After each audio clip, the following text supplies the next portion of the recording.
Oui, pourquoi? Et le deuxième niveau de réflexion, c'est le contenu de la proposition qui est faite et qui est aujourd'hui sur la table, et va avec cette proposition la question de la procédure. Et si j'ai bien compris l'objectif de cette réunion, c'est d'abord que le parti a besoin de se positionner par rapport à cette deuxième question. Si tel est l'objectif, alors mes propos seront moins techniques que le collègue qui est allé vraiment au fond des questions techniques, pour être un peu plus politique.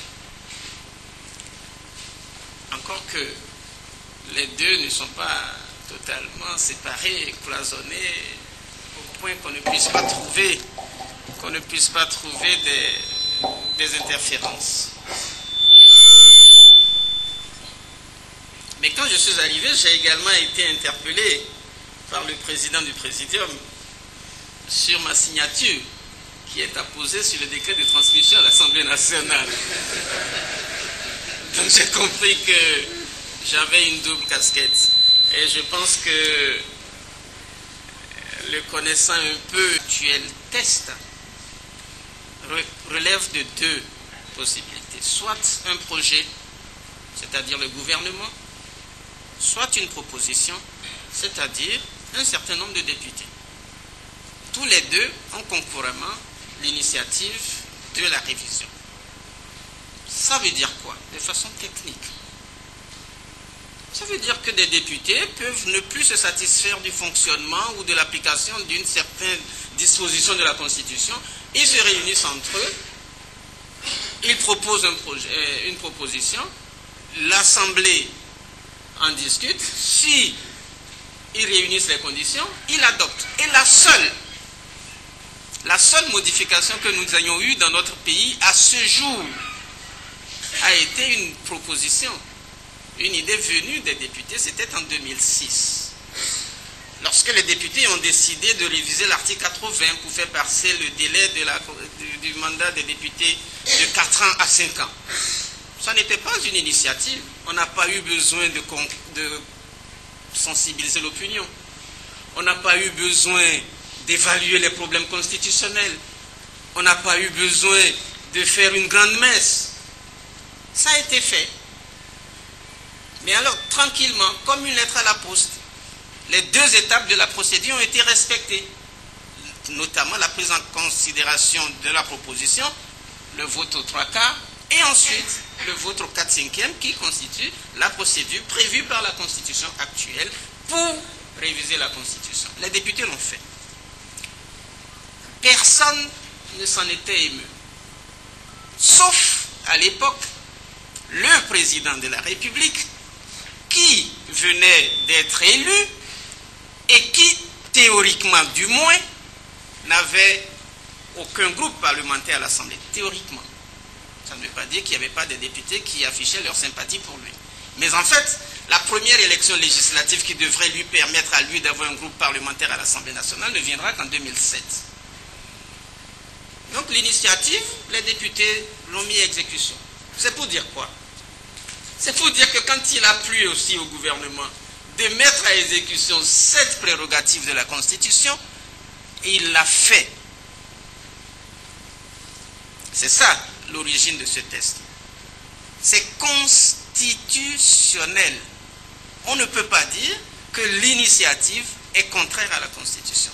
Pour moi, c'est important de le rappeler et de le marteler. Il s'est trouvé une majorité de 4/5 à l'époque pour adopter la modification de la durée du mandat des députés.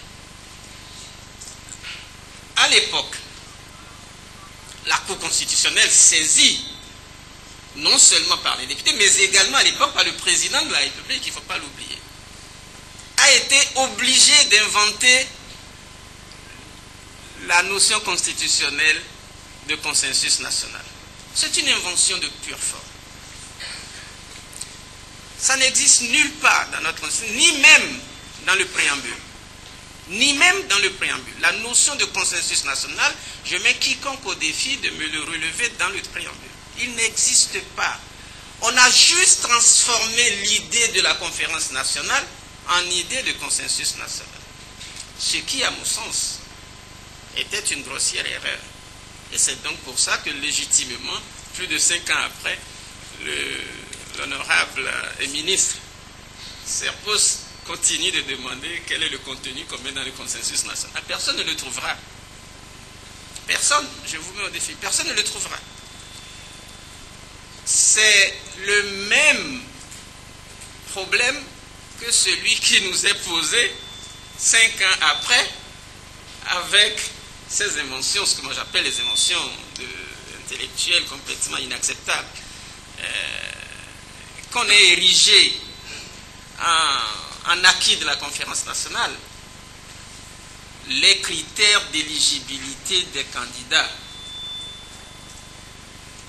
Dans une décision récente sur la loi référendaire, la Cour constitutionnelle est allée jusqu'à estimer que le fait d'avoir dit dans l'article 44 de notre Constitution que pour être candidat à l'élection présidentielle, il faut avoir entre 40 et 70 ans, était consensus de la conférence nationale, ce qui n'était pas le cas. C'est une inexactitude historique. Parce que si cela avait été le cas, on n'aurait jamais eu, pendant le vote de la Constitution, le bulletin « oui, mais ».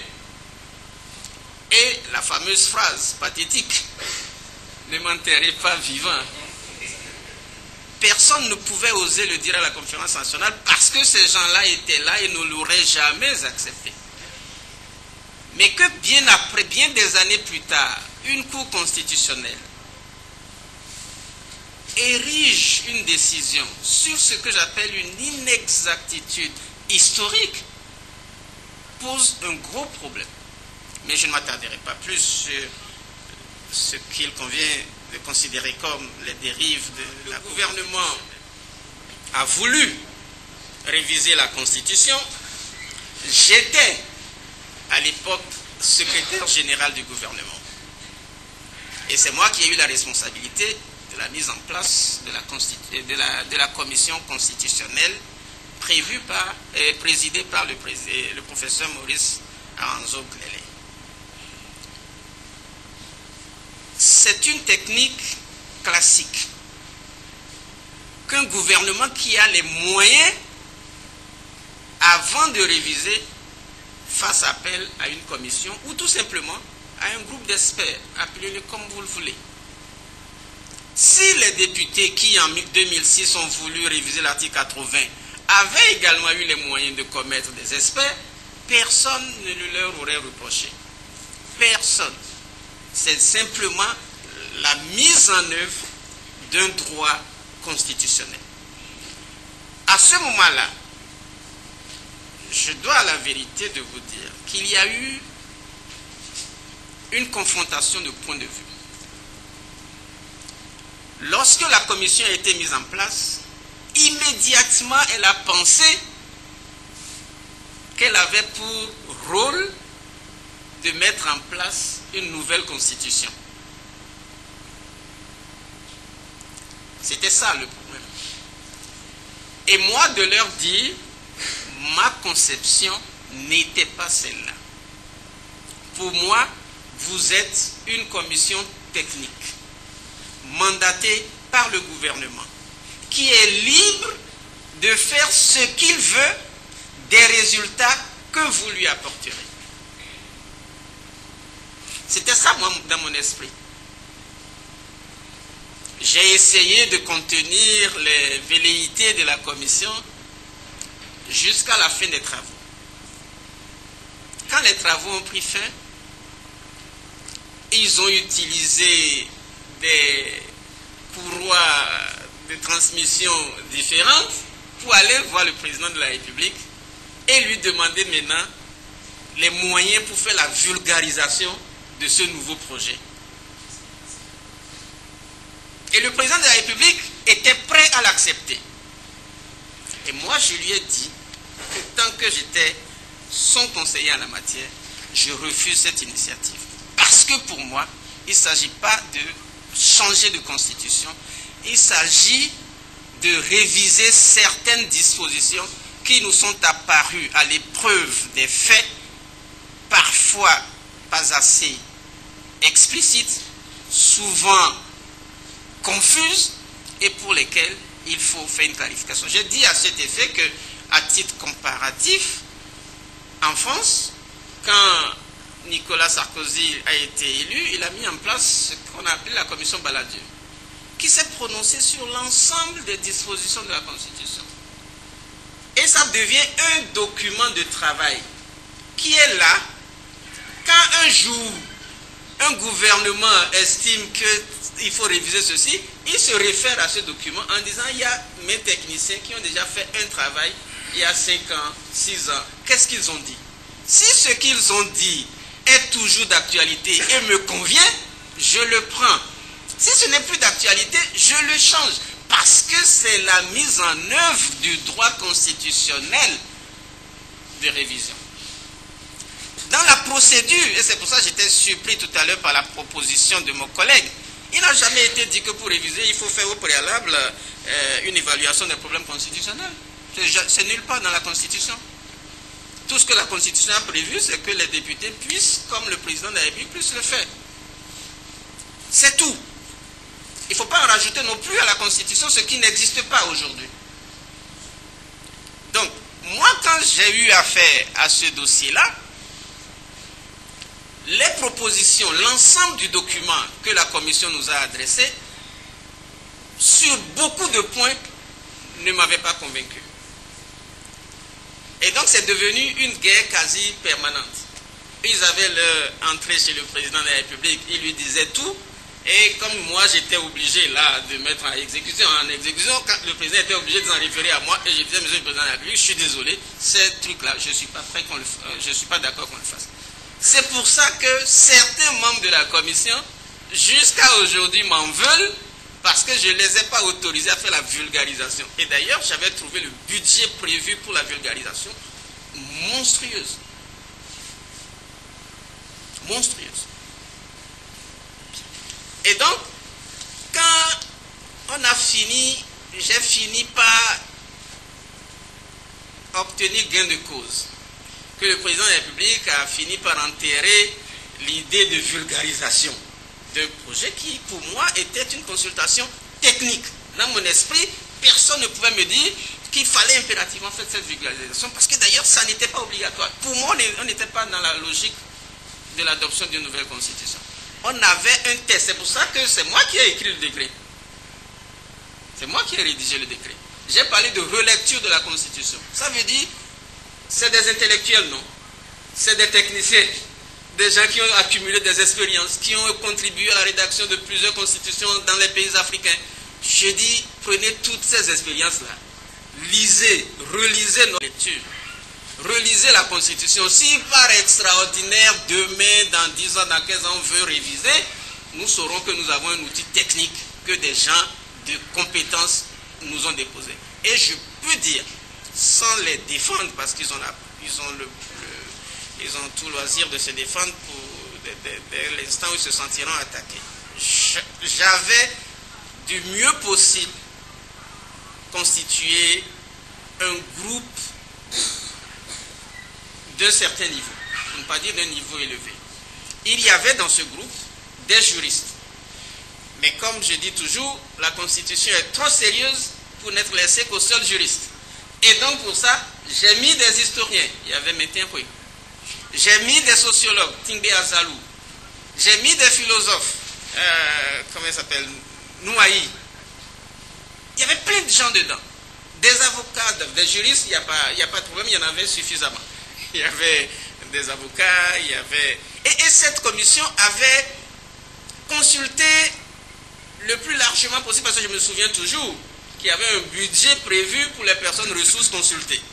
Ils avaient la possibilité d'inviter qui ils voulaient. Quand ils sont arrivés sur le chapitre cours constitutionnel, ils ont invité les anciens présidents, ils ont invité certains membres en exercice. Quand ils sont arrivés sur le chapitre cours suprême, ils avaient la possibilité d'inviter qui ils voulaient. Pour moi, à l'arrivée, ce devrait être un document technique qui ne devrait même pas lier le gouvernement, mais que le gouvernement pouvait utiliser en toutes circonstances lorsque sur certains aspects il était convaincu.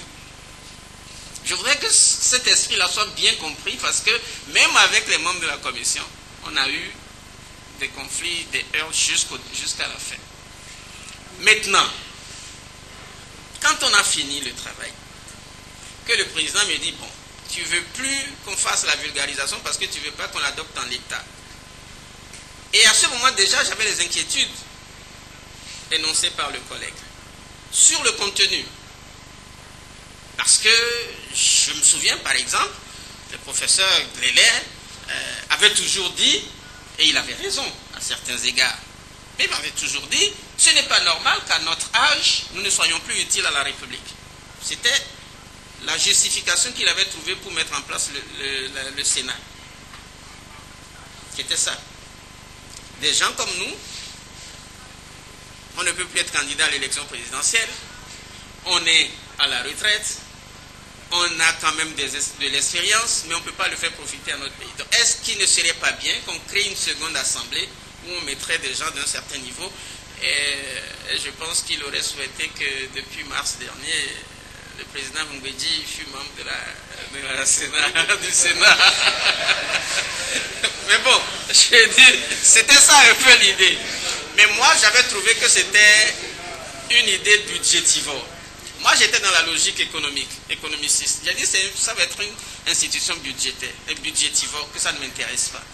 Sur un certain nombre de choses, notamment ces obligations vis-à-vis de la sous-région avec l'histoire de la Cour des comptes. J'ai dit, mais même là, moi, personne n'a encore réussi à me convaincre que les pays dans lesquels on a créé des cours, notamment au Togo ou ailleurs, les cours aient été plus efficaces que la chambre que moi j'ai chez moi ici. Parce que c'est des choses, je dirais peut-être pas à la télé, donc si d'aventure c'était enregistré, il faudrait l'enlever. Je veux dire, le Bénin, la justice béninoise, y compris la justice des comptes, n'a rien à envier à la justice togolaise. Rien. Rien. On n'a rien à envier à la justice togolaise. On n'a rien à envier à la justice nigériane. On n'a rien à envier à la justice burkinabé. Donc on arrête de me dire que c'est une obligation. Heureusement qu'il y en a deux qui ne l'ont pas fait à ce jour. Pour bien montrer que de toute façon, au lieu que les structures nous amènent à réviser notre constitution à longue année, il vaudrait mieux qu'ils nous aident à consolider nos constitutions. Ceci est d'autant plus vrai que je trouvais même cette initiative budgétivore aussi, parce que ça a toujours été moi ma ligne d'analyse. Parce que j'estimais que dès l'instant où on va sortir la Chambre des comptes pour en faire une Cour des comptes, rien n'interdit aux juges administratifs demain de demander aussi à sortir de la Cour suprême pour devenir Cour de cassation et laisser le juge judiciaire devenir Conseil d'État pour le juge administratif et Cour de cassation pour le juge judiciaire. Donc, c'est une révision qui en elle-même aurait peut-être porté les germes d'une contestation future. Donc, pour moi, ça ne servait à rien. Et si l'UMO a pu se satisfaire du fait que le Mali et nous-mêmes avions toujours la Chambre des comptes, ils pourront s'en contenter encore pendant quelques années. Donc il n'y a pas d'obligation à cela. Donc c'est pour ça que le président de la République me dit, bon, maintenant on a quand même mis les moyens pour faire travailler une commission. On ne va quand même pas rester les bras croisés en disant qu'il n'y a rien. Alors qu'est-ce qu'on retient? J'ai dit, mais ça maintenant c'est le travail de votre gouvernement. C'est au gouvernement de s'asseoir pour dire, bon, dans l'ensemble des propositions que la commission nous a faites, il nous semble que telle ou telle disposition sont pertinentes au regard des besoins actuels et qu'en conséquence, on va envoyer un projet à l'Assemblée. C'est dans cet esprit que ce travail a été fait et c'est pour ça qu'il n'est pas identique au rapport qui a été déposé par la commission. Et de toute façon, il ne pouvait pas l'être. Parce que si c'était le cas, alors on était d'emblée dans une logique d'une nouvelle constitution qui aurait nécessité les mêmes campagnes de vulgarisation qu'en 1990. Et ce d'autant, et le collègue Laleye l'a rappelé tantôt, même le préambule avait été modifié. Même le préambule avait été modifié. Parce que nous, moi ce que j'ai dit à la commission, je ne vais pas restreindre votre capacité de réflexion. Réfléchissez surtout. La seule chose que j'avais dite et que j'avais écrite dans le discours du président de la République au moment de l'installation de la commission, c'est que vous n'avez pas le droit de toucher à l'article 42 sur le nombre de mandats, à l'article 44 sur les critères d'éligibilité et à l'article 80 sur la durée du mandat des députés. C'était les trois points sur lesquels, quand le président installait la commission, il avait attiré leur attention pour qu'ils soient quasiment des intouchables. Mais ça ne veut pas dire que quand on n'a pas touché à ça, on n'a pas changé de république. C'est pas ce que ça veut dire. Et donc l'idée, surtout, et ça, c'est pour ça que j'ai dit le contenu, je ne vais pas revenir là-dessus, trop en longueur, Laleye l'a très bien fait. Et je crois le professeur Diogbenou aussi le fera, parce que j'ai lu un de ses articles récemment dans la presse qui rappelle bien comment finalement le contenu de l'extrait du rapport général a été structuré.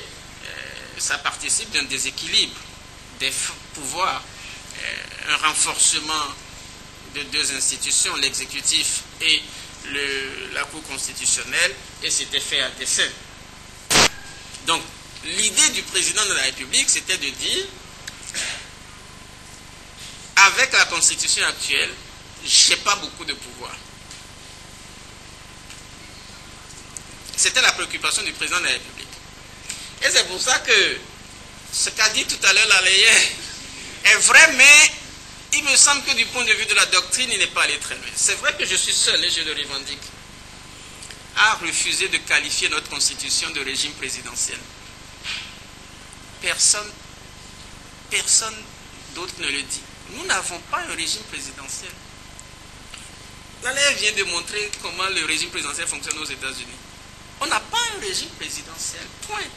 Mais on n'a jamais le courage de le dire parce que c'est une insuffisance des juristes que d'avoir peur de sortir des catégories constituées. Non, nous avons chez nous, et ça c'est ma conviction forte, je l'ai soutenue partout où je passe, nous avons un régime présidentialiste démocratique. Présidentialiste parce qu'il organise structurellement le déséquilibre juridique des pouvoirs entre les différents pouvoirs en faveur de l'exécutif, avec un affaiblissement corrélatif des pouvoirs législatifs et judiciaires, mais en plus, du point de vue politique, le président de la République, et le président Humbedi l'a rappelé dans son discours lors du Congrès, a toujours mis en place des partis qui fonctionnent comme des partis États. Je n'avais jamais pensé à ça, d'ailleurs, je n'étais jamais allé à ce niveau de la réflexion. Mais lorsque vous mettez en place, les gens ont même oublié que la RB aussi, au départ, c'était un parti État, c'était un regroupement d'un certain nombre de partis pour servir le régime en place. Et le président devient tout naturellement le leader charismatique de ce parti. Après lui, on a eu l'UBF. Ça a fonctionné exactement comme un parti État. Le président de la République va jusque dans s'impliquer dans l'investiture des candidats aux élections législatives. Et après ça, nous avons les FCB aujourd'hui. C'est exactement la même chose. Vous ne pouvez pas dire dans ce contexte-là qu'on est dans un régime présidentiel. Je suis désolé. On n'a pas de régime présidentiel. Mais comme dans les années 60, 70, 80, jusque dans les années 90, on a maladroitement assimilé les régimes présidentialistes aux régimes dans lesquels il y avait un pouvoir à parti unique. Quand on a commencé en 90 avec la démocratie, on a éprouvé le besoin de ne plus utiliser la notion de présidentialisme. Mais en fait, on est resté juridiquement dans un régime présidentialiste auquel on a juste ajouté la démocratie. C'est ce qui m'amène, moi, à parler de présidentialisme démocratique, parce qu'en effet, du point de vue juridique, moi je dis, Nous avons un régime dans lequel le président de la République et les députés ont l'initiative des lois. Ce n'est pas le cas dans les régimes présidentiels comme celui des États-Unis. Et tout le monde sait, même si on sait que les discours du président des États-Unis peuvent inspirer ces parlementaires qui se réclament de sa couleur idéologique, il n'en demeure pas moins qu'il ne prend pas l'initiative. Point barre. Bien. Et dans notre système, et c'est ça que j'ai trouvé extraordinaire, toute la classe politique béninoise depuis 90 a été complice à un moment ou à un autre de l'utilisation de l'article 68 qui n'est en fait qu'une réduction du pouvoir du législatif. Quand le législatif, à juste titre, décide de s'opposer au gouvernement dans les situations de cohabitation, le président dit à la limite, je m'en fous. Je prends les ordonnances, là où vous n'êtes pas d'accord là. Moi, je vais continuer. Et la lutte, on n'a jamais obtenu autant de déséquilibre entre les différents pouvoirs. L'Assemblée béninoise, pour moi, ne vaut absolument rien. Elle fonctionne lorsqu'elle a la même coloration politique que le gouvernement. À ce moment-là, elle devient Assemblée Godillot, enregistreuse, etc. Mais dès qu'on arrive en situation de cohabitation et qu'elle veut faire valoir ses droits, mais bon, on utilise l'article 68.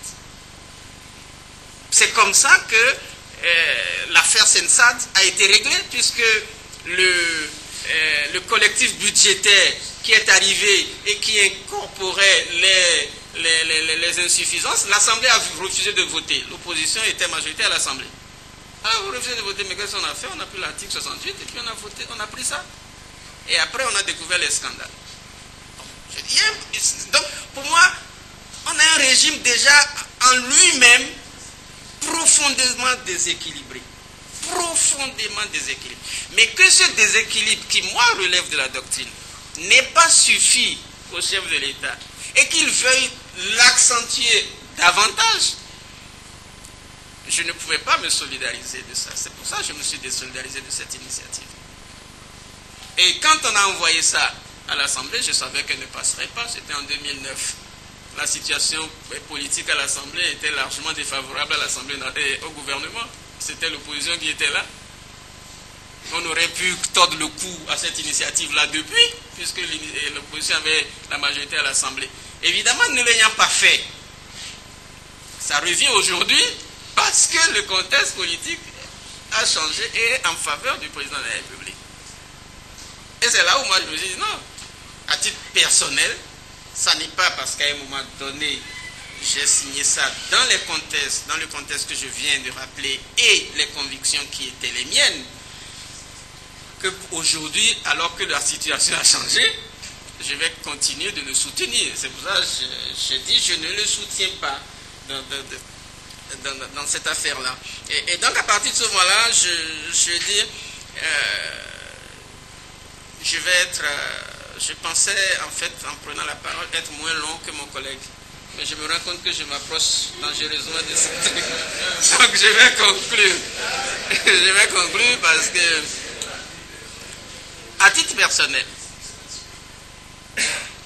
je distingue 3 types de révision. Ce que j'appelle la révision opportuniste, qui consiste, en fait, à réviser 2 ou 3 articles dans une constitution pour permettre à un homme et à sa clique de rester au pouvoir éternellement. On l'a eu dans la plupart des pays francophones, que ce soit au Gabon, au Congo, au Togo, au Burkina, et ça va, ça vient. Voilà. Une fois on limite, une fois on enlève la limitation, voilà, et ça permet de rester. Ensuite, il y a ce que j'appelle les révisions techniques. La révision technique, en fait, n'a même pas besoin d'un débat national. C'est-à-dire que si la révision s'était juste contentée de dire, par exemple, que l'UEMOA veut la Cour des comptes et que tout le monde a fait ça, donc on le fait, et on envoie à l'Assemblée un test juste sur ce point, je pense qu'il n'y aurait pas eu de problème non plus. Et de la même manière, il y a quelques dispositions un peu boiteuse, mais en tout cas discutable, qui mérite d'être clarifiée. Moi, je ne sais pas, mais je me suis toujours interrogé. Lorsque deux candidats restent pour un deuxième tour, est-ce qu'on peut encore élire un à la majorité relative? Non, c'est la majorité absolue qui arrive. C'est-à-dire que dès l'instant où il y en a deux, même s'il y a des abstentions, il y a toujours un qui a 50 plus 1. On ne peut pas élire un président alors qu'on est à un deuxième tour où il n'y a que deux candidats avec 30% par exemple. Ça n'aurait pas de sens. Même si c'est 3 qui votent, ça fait toujours 51%. Conséquence, oui, c'est pour ça que j'ai dit c'est discutable. Mais conséquence, il y a une disposition de la Constitution qui dit qu'au deuxième tour, on peut élire à la majorité relative. Alors que moi j'ai toujours considéré qu'on devrait écrire à ce niveau-là majorité absolue. Ça peut se discuter. Oui, mais on connaît le scrutin, le mode de scrutin que nous avons. Ça peut se discuter.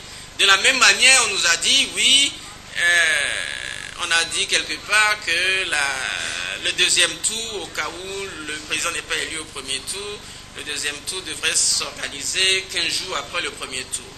On a eu l'incident de 2001 où il y a eu des désistements successifs et on a pensé que ça suffirait largement pour qu'on révise la Constitution en disant que ça va être 15 jours après la proclamation des résultats, ou en tous les cas que ceux qui sont candidats, enfin ceux qui sont qualifiés pour le deuxième tour ne peuvent pas se désister après 48 heures. Bref, je dis ça, c'est des modifications techniques.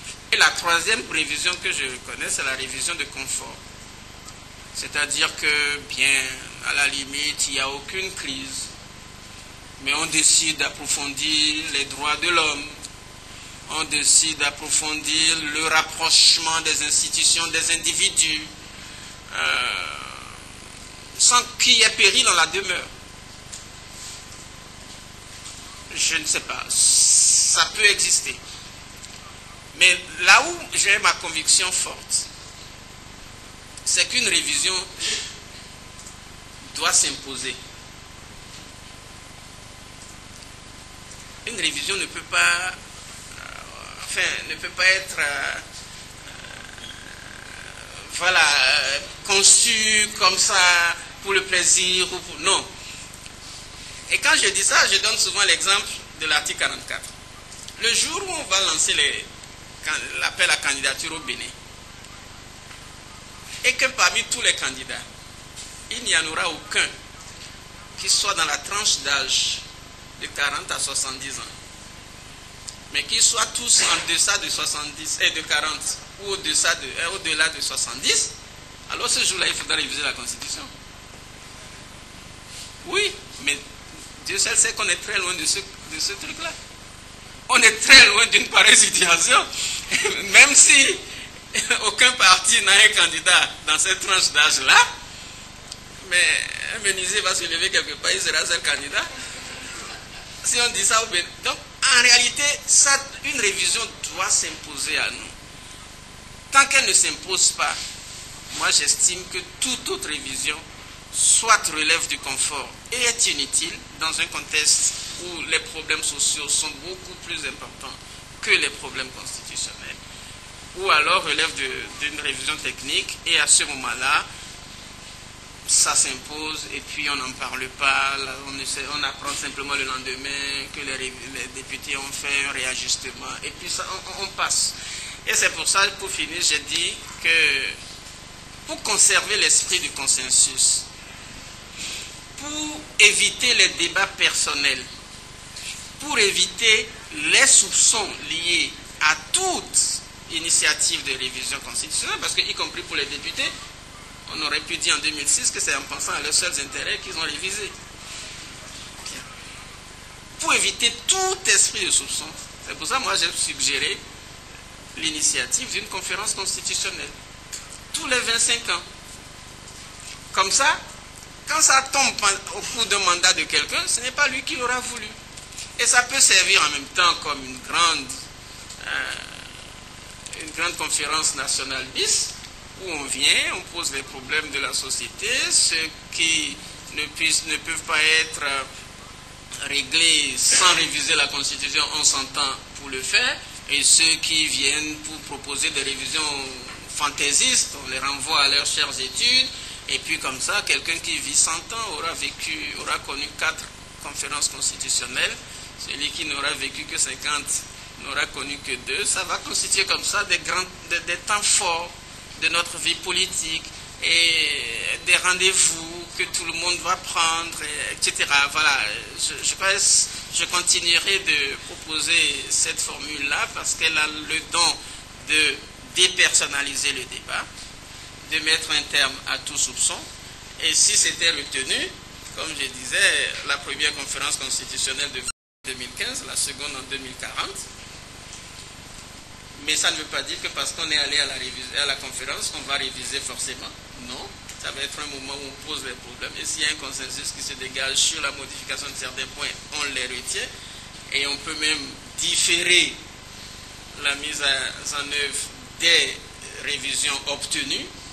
Et comme ça, on le fait dans la paix. Et voilà ce que je peux dire pour l'instant en attendant les questions.